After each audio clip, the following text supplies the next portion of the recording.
মাসুদ কামাল, আমি আপনার কাছে প্রথম আসি। আজকে যে বৈঠকটি হলো, জুলাই সনদকে কেন্দ্র করে যে বৈঠকটি হলো, এবং বৈঠকের পরে আমরা জানলাম যে জুলাই সনদে স্বাক্ষর হতে যাচ্ছে। মানে আমি ঠিক স্পষ্ট না যে কি সংকটের কারণে এই বৈঠকটি হলো এবং এই সংকটটা আসলে কিভাবে সমাধান হলো। আপনার কাছে কোনো তথ্য আছে কিনা, বা আপনি কিভাবে দেখছেন? আমার কাছে কোনো সুনির্দিষ্ট তথ্য নেই। ওখানে যারা গিয়েছিলেন ওই মিটিংয়ে, বিশেষ জরুরি বৈঠক, ওই জরুরি বৈঠকে যারা গিয়েছিলেন তাদের কাছে কোনো তথ্য আছে কিনা আমি জানি না। কারণ এখানে ব্যাপারটা হয়েছিল কি, সংকটটা কিন্তু আমি টের পাই নাই। যতটুকু সংকট মুখে মুখে ছিল, সেই সংকট কি কিছুটা কমেছে? আমার মনে হয় তাও কমেনি। সংকট আপনি কতটুকু বলতে পারেন যে এটা নিয়ে এটা বাস্তবায়ন কিভাবে হবে? সংকট এটাই ছিল জানা মতে। স্বাক্ষর সবাই করবে করবে, স্বাক্ষরতে কারো কোনো আপত্তি ছিল বলে আমি যাই না এই পর্যন্ত, আমি শুনি নেই যে কেউ বলেছে আমি স্বাক্ষর করবো না, এরকম কথা আমি কারো কাছে শুনি এই পর্যন্ত। কারণ যাদের কিছু কিছু আপত্তি ছিল ওগুলো তো নোট অফ ডিসেন্ট ছিল, ওই নোট অফ ডিসেন্ট থাকা অবস্থায় তারা স্বাক্ষর করবে, এরকমই আমরা শুনেছিলাম। হঠাৎ করে কি এমন ঘটলো যে 17 তারিখে স্বাক্ষর হবে, এটা একটা বিশেষ ইস্যু হয়ে গেল? আমি এটা মনে করি না। আর বিতর্ক একটা ছিল, বিরোধ একটা ছিল, সেটা হলো এটা বাস্তবায়ন কিভাবে হবে। ওইটা কি মিটছে? মিটে নেই তো।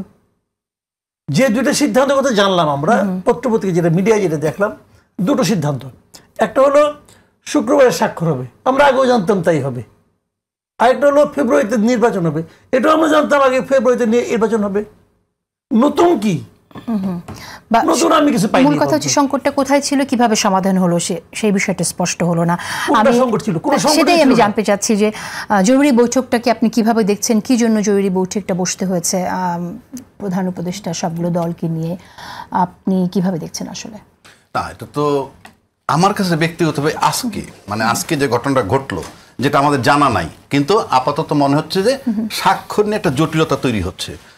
কেউ দিবে কেউ দিবে না, এইরকম হচ্ছে, আমরা জানি না। কারণ সিয়ানি বোধহয় স্বাক্ষরের ডেট বোধহয় 17 তারিখ না, তো 17 তারিখ কিন্তু অপেক্ষা করতে হবে যদি চূড়ান্ত জানতে চাই, তাইলে হয়তো আমরা 17 তারিখের পরে জানতে চাবো। কিন্তু আজকে যদি এই পর্যন্ত আমি যাই হিসাব করি, তাহলে আমার কাছে মনে হয় যে 5ই আগস্টের পরে আমরা যে জায়গাটায় ছিলাম, আমার কাছে মনে হয় আমাদের কোনো পরিবর্তন হয় নাই, মানে এই একই জায়গায় পড়ে আছি। কেননা সংস্কার কমিশন হইল কয়টা? 8টা না 12টা? 11টা। তারা তাদের ওপিনিয়ন দিল, এই সব কিছু মিলে এগুলাকে একত্র করে নিয়ে কিন্তু আমরা ফেব্রুয়ারি থেকে সংস্কার কমিশন ও ঐকমত্য কমিশন বসলো। এই তো ছিল বিষয়টা।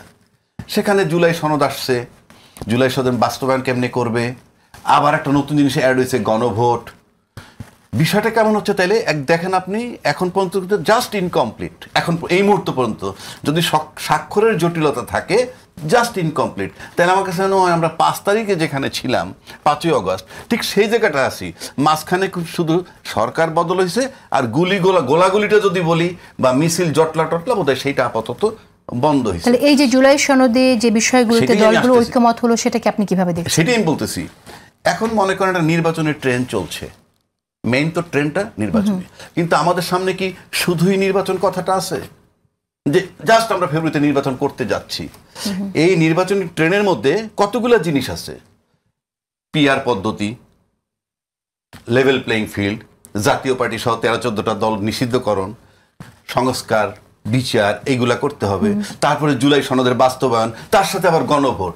আপনি যদি সবগুলো নিয়ে রওনা দিচ্ছেন নির্বাচনী ট্রেনটা, এখন যদি শুধু নির্বাচন পর্যন্ত আপনি পৌঁছাইতে চান ফেব্রুয়ারিতে, এগুলো তো ছুঁড়ে ফেলতে হবে। যেমন আপনি একটা জায়গায় যাচ্ছেন, আমি আপনাকে পা ধরে টানতেছি, আপনি পাটা ছুটেলেন তো হাত ধরে টানতেছি, হাত ছুটেলেন তো চুল ধরে টানতেছি, এতগুলো বোঝা নিয়ে শুধুই তো নির্বাচন নিয়ে দৌড় দিচ্ছে না ট্রেন। না, শুধু নির্বাচন, প্রত্যেকটা ট্রেনই আমার মনে হয় আলাদা, কিছুটা কানেক্টেড আছে। যেমন সংস্কারের সাথে প্যারালাল ধরতে পারেন, একসাথে না ধরেন যে নির্বাচনের ট্রেনের সাথে এগুলো প্যারালাল চলতেছে, এগুলোকে তো থামাইতে হবে। এগুলো থামাইলে আপনার নির্বাচনের ট্রেনটা স্মুথলি নির্বাচন পর্যন্ত পৌঁছে যাবে। আর যদি এগুলো না থামানো যায়, তাহলে আমার মনে হয় নির্বাচন ফেব্রুয়ারিতে যাওয়ার পথটা মসৃণ নয়। ওকে, তো সেক্ষেত্রে আমি একটু বলতে চাই যে যেটা শুরুতে বলেছিলাম জামাতের নায়েবে আমির যে মন্তব্যটি করেছেন আমরা তাওয়া গরম করছি, এটা সরকারের উদ্দেশ্যে তিনি বলেছেন সরকারের জন্য তাওয়া গরম করছে, তাহলে কি আসলে সরকারের কাছ থেকে দাবি আদায়ের জন্য সরকারের বিরুদ্ধেই আন্দোলন হচ্ছে? একদিকে নির্বাচনের ঘোষণা, কি দাবি করলে কি পিআরের দাবি এখানে আছে, এখন সেগুলো তো সেই দাবিগুলো তো তারা মাঠে রাখছে। যেমন আমি ওই যে কেউ কেউ বলেন যে আমার কথা, আমি কিন্তু ভাই ইম্পার্শিয়াল কথা বলি। এই যে আজকে জামাত পিআর চাচ্ছে, হ্যাঁ, জামাতকে আপনি মনে করেন দেশটারে ভালোবাসে চাইতেছে না? পিআর পদ্ধতিতে লাভ হবে কি তার? সে 30, 35, 40টা সিট পাবে পিআর পদ্ধতি হইলে, আর পিআর পদ্ধতি ছাড়া হলে সে 3-4টা সিট পাইতে পারে। তাহলে সে যে পিআর পদ্ধতি চাচ্ছে এটা দেশকে ভালোবেসে না, জনগণকে ভালোবেসে নয়, রাষ্ট্রকে ভালোবেসে নয়। আপনার কথাটা বোঝার চেষ্টা করেন। মানুষ মনে করে যে আমি পক্ষে বিপক্ষে বলি, নো। আবার বিএনপি যে পিআর চাচ্ছে না, কেন চাচ্ছে না? পিআর পদ্ধতিতে নির্বাচন যদি না হয় তাহলে তার 2/3 মেজরিটি নিশ্চিত, আর পিআর পদ্ধতি যদি হয় তার সিট হবে 135 থেকে 40। আপনি বলছেন যে দুটি দলই আসলে তাদের স্বার্থের জন্য দেখছে, কিন্তু এখানে যদি আমরা ওই বিষয়টি সামনে আনি যে পিআর নিম্নকক্ষে পিআর আসলে সংস্কার কমিশনে আলোচনা টেবিলেই ছিল না শুরুতে, এখন যেমন আমরা শুনছি যে 2 কক্ষে পিআর এর কথা। আর নির্বাচনের ব্যাপারে যেহেতু কথা হচ্ছে, আমি একটু আপনার কাছে পরে আসবো। সৈয়দ আসিফ আশরাফি পাপিয়া, আপনার কাছ থেকে শুনি যে আপনি কি মনে করেন যে আসলে দলগুলো নির্বাচনী ট্রেনে কি সব উঠে গেছে কিনা? আমি প্রথমে ধন্যবাদ জানাই আমার শ্রদ্ধেয় 2 বড় ভাই আর আপনাকে। তারপর আমি শুরু করছি। আপনি ইতিপূর্বে যে আলোচনার বিষয়বস্তুটা বললেন, এটা আমার যেটা অ্যানালাইসিস, যে আপনি আবু তাহেরের বক্তব্য শুনছেন কিনা, যে উপদেষ্টাদের দিকে অঙ্গুলি নিক্ষেপ করছে 5টা উপদেষ্টা, যে তারা কি করছে না করছে, তাদের কথাবার্তার পর্যন্ত রেকর্ডিং পর্যন্ত তাদের কাছে আছে। এই যে তাদেরকে একটা হুমকি প্রদান, এই আজকের একটা ইয়েতে আমি দেখলাম। আর 5-6 দিন আগে তো ওই যে মানে যাওয়ার জন্য যে ফ্রি ইয়েটা চাচ্ছে, এটা তো আপনি দেখলেন যে যাওয়ার পথ খুঁজে পাবে না এরা, এরকমভাবে সার্জিস আলম যে বক্তব্যটা দিল। এই দুটার কারণেই গভর্নমেন্ট কিন্তু একটা চ্যালেঞ্জও ছুড়ে দিছিল যে আমরা কারা কারা হচ্ছে বিদেশে পালানোর পথ আমাদের মসৃণ না, তাহলে সেটা আমাদের নাম ধরে বলতে হবে। এটা একজন লেডি উপদেষ্টা বললেন। আর আসিফ নজরুল সাহেব বললেন যে হচ্ছে এই ধরনের কোনো বিষয় না, আমরা বাংলাদেশের মানুষ, বাংলাদেশে আছি, বাংলাদেশে থাকবো, আমাদের এরকম কোনো ব্যাপার না। এখন সর্বসম্মতিক্রমে উপদেষ্টা মণ্ডলীর সদস্যদেরকে এই অন্তর্বর্তীকালীন সরকারের অন্তর্ভুক্ত করা হয়েছে। এখন যারা ছিল, আমরা রাজনৈতিক সংগঠন আওয়ামী লীগের অপকর্মের বিচার যারা চাইছি, এবং আওয়ামী লীগের অত্যাচারে আমরা যারা ব্যক্তিগতভাবে রাজনৈতিকভাবে সবকিছুতে আমরা যারা নির্যাতিত, তাদের ভিতর 2টা দল যখন উপদেষ্টাদের দিকে আঙ্গুল তুলছে, স্বাভাবিক কারণে উপদেষ্টাদের পজিশনটা রাজনৈতিক সংগঠনের কাছে ক্লিয়ার করাটা আমার মনে হয়েছে এটা একটা উপযুক্ত ব্যাপার। এবং এই কারণেই মিটিংটা তারা ডাকছে। এবং আমার জানি না মিটিংয়ে যারা গেছেন তারাই বলতে পারবেন, তবে ধারণা করে আমি বলছি যে এই বিষয়গুলো নিয়েই হয়তো তারা আলোচনা করেছে, এবং এই বিষয়গুলো নিয়ে তারা তাদের অবস্থানটা ক্লিয়ার, এবং যারা যারা বলেছে কি কারণে বলেছে জানতেও হয়তো বা চেয়েছে। এখন ব্যাপার হচ্ছে কি, বাংলাদেশে দুর্নীতি দুর্বৃত্তায়ন ছিল, আছে, থাকবে, কিন্তু এটা বহুমাত্রিক আকারে থাকবে, একবারে গ্রামে গঞ্জে মাঠে চলে যাবে না সীমিত আকারে থাকবে, এটা একটা ব্যাপার।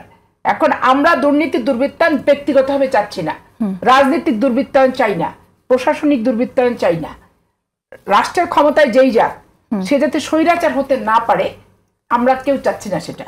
এখন সেটা না চাওয়ার ক্ষেত্রে একবারে পিআর একটা জোট মানে রক্ষা কবচ, যে না তাকে স্বৈরাচার হতে দেবে না, উচ্চকক্ষ একটা রক্ষা কবচ যে না স্বৈরাচার হতে দেবে না, এরকম কোনো ব্যাপার না। ব্যাপারটা হচ্ছে কি, আমাদের নৈতিক এবং মানসিক পরিবর্তন। আমরা নিজেরা যদি নিজের আত্মসমালোচনা, আত্মশুদ্ধি, মানসিক পরিবর্তন শুধু রাজনীতিবিদ করলে হবে না, সাধারণ মানুষ ভোটারদেরকেও কিন্তু করতে হবে। কারণ আজকাল 15 বছরের ভোটাররা অপকর্ম ছাড়া কোনো কাজ হয় না, ঘুষ ছাড়া কোনো চাকরি হয় না, এরকম একটা মানসিক ধারণার ভিতর তারাও কিন্তু রীতিমতো রেডি হয়ে আছে যে এই কাজটা এভাবে না করলে হবে না। তাহলে তাদের ধারণাটাও কিন্তু পরিবর্তন করতে হবে। আর এইখানে সবচেয়ে বড় ব্যাপার যে আলোচনার টেবিলে যেখানে বসছে ঐক্যমত্য কমিশনে, আলোচনার টেবিলে আলোচনা হচ্ছে এক জিনিস, আর প্রেস কনফারেন্সের বডি ল্যাঙ্গুয়েজটা হচ্ছে আর এক রকম, ভাবভঙ্গিমা দেখে আর এক রকম। যারা ওখানে যান তাদেরকে যখন ব্যক্তিগতভাবে টকশো দেখা হলে জিজ্ঞাসা করি, তখন বলে যে খুব সৌহার্দ্যপূর্ণভাবে হলো, যেটার সাথে ওই প্রেস কনফারেন্সের কোনো সম্পর্ক নাই, ওই বডি ল্যাঙ্গুয়েজের, ওই কথাবার্তার। এখন আমার বক্তব্য হচ্ছে যে যেখানে ঐক্যমত কমিশন সহ সবাই মিলে ছাত্রছাত্রীর মতো বই খাতা কাগজ কলম বগল দাবা করে রেডি হয়ে আমরা যাচ্ছি ওখানে, এবং শেষ হলে আমরা প্রেস কনফারেন্স করছি, তাহলে ওইখানে আলোচনা একটা ফায়সালা নেগেটিভ পজিটিভ না হওয়া পর্যন্ত জামাত ইসলাম আন্দোলনের কর্মসূচি দিয়ে দিল এবং করে ফেললো তারা কয়েকটা মিছিল টিছিল পিয়ার পদ্ধতির দাবিতে।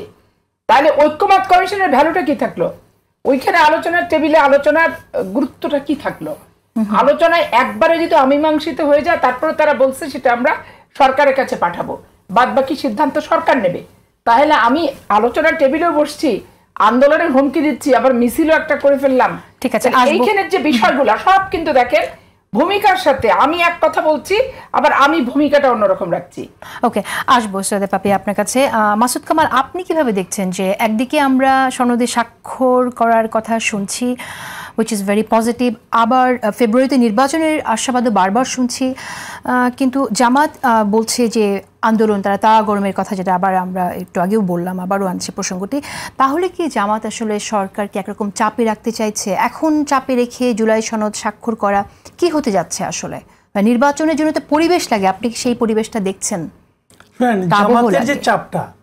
জামাতের চাপটা হলো ওরা চাচ্ছে যে জুলাই সনদটাকে নির্বাচনের আগেই স্বাক্ষর করাটা, মানে আপনার বাস্তবায়নের পথটা নির্ধারণ করা। জুলাই সনদের স্বাক্ষর কিন্তু কোনো বড় ইস্যু না আসলে। এটাতে স্বাক্ষর করতে কেউ অস্বীকার করছে পর্যন্ত কেউ করে নাই, তো এটা স্বাক্ষর অটোমেটিক হবে, এটা কোনো ব্রেকিং ব্যাপার নাই যে 7 তারিখে হবে, এটা তো আমরা জানতামই না। কিন্তু জামাতের একটা দাবি আছে, নভেম্বরে গণভোট চাই। এটা চাচ্ছে যে জুলাই সনদ বাস্তবায়নের জন্য তারা যে গণভোটের কথা বলা হচ্ছে, সেই গণভোটটা তারা নভেম্বরে চায়। স্বাক্ষর নিয়ে কিন্তু কোনো প্রবলেম নাই, প্রবলেমটা হলো বাস্তবায়নটা কখন হবে, বাস্তবায়নটা কিভাবে হবে। আর বিএনপি বলছে যে বাস্তবায়নটার জন্য যদি আমরা গণভোট করি, সেই গণভোটটা হবে নির্বাচনের দিন। তাহলে প্রথমত সবাই মেনে নিয়েছে যে গণভোটের মাধ্যমে সিদ্ধান্ত হবে বাস্তবায়নটা কিভাবে হবে। আমি ব্যক্তিগতভাবে এই গণভোট প্রক্রিয়ারই বিরোধী। ওটা কেন, ওটা পরে বলি। না, এটা খুব ইম্পর্টেন্ট পয়েন্ট, এটা আমরা কথা বলবোই অবশ্যই গণভোট নিয়ে আলোচনা করি। আমি তার আগে যেটা বলছি, জামাতের যে দাবিটা যে আমি নভেম্বরে গণভোট করব, এই দাবিটা হলো খুবই একটা হাস্যকর দাবি। আমি আপনাকে জিনিসটা একটু বলি যদি সময় দেন। বিষয় হলো কি, বাংলাদেশের গণভোটের ইতিহাস কি? গণভোটের ইতিহাস হলো 77, 85, 91। আগের দুইটা সামরিক সরকার তাদের বৈধতার জন্য করছিল, ওটা বাদ রাখি। পরেরটাকে ছিল একটা সাংবিধানিক গণভোট, মানে আমরা প্রেসিডেন্সিয়াল সিস্টেম থেকে পার্লামেন্টারি সিস্টেমে যাব, এই গণভোট। আপনি কি জানেন এই গণভোটে ভোট পড়ছিল কত? অনলি 35%। কেন? কারণ বাংলাদেশের ভোটিং সিস্টেমটা এমন, যারা প্রার্থী হয় তারা ভোটারদেরকে নিয়ে যায়। তো যখন আপনি এই জুলাই সনদের পক্ষে গণভোট করবেন, প্রার্থীটাকে আঞ্চলিকভাবে কোনো প্রার্থী আছে? কোনো প্রার্থী তো নাই, তো মানুষ যাবে কম। ধরা যাক 35ই হলো, তার অর্থটা কি? 65% লোক এই গণভোটের প্রতি কোনো আগ্রহ নাই। তো যে গণভোটের প্রতি তাদের আগ্রহ নাই, যাই আমি না দিব না, দরকার নাই, আমি আগ্রহী তো নেই এটার প্রতি আমার কোনো, এটা কি রিস্কি হয়ে যাবে না? এমনকি সবাই বোঝেই কিনা আসলে নোট অফ ডিসেন্ট জায়গা দেয়া হচ্ছে। আপনি 84টা বিষয় নিয়ে গণভোট করতেছেন, গণভোটের অপশন কি? হ্যাঁ অথবা না। ভাই, একাধিক বিষয় নিয়ে হ্যাঁ অথবা না উত্তর দেওয়া যায় না। আমি আপনাকে একটা এক্সাম্পল দিয়ে বলি। ধরেন আমাকে কেউ প্রশ্ন করলো যে আপনি যে আগে নিয়মিত বউ পিটাইতেন, এখন কি পিটান? এটা হ্যাঁ অথবা না উত্তর দেওয়া যাবে? যদি আমি না বলি তাহলে আগে পিটাই, আমি পিটাই না। আমি তো হ্যাঁ বলি তাহলে তো আগে পিটাই, এখন পিটাই। এগুলি একাধিক বিষয় নিয়ে হ্যাঁ অথবা নাতে জবাব দেওয়া যায় না ভাই। আর 84টা বিষয়, আমি কিন্তু 2টা বিষয় উত্তর দিতে পারছি না। কাজে এটা হয় না, এটা গণভোটে কোনো ইস্যু হইতে পারে না।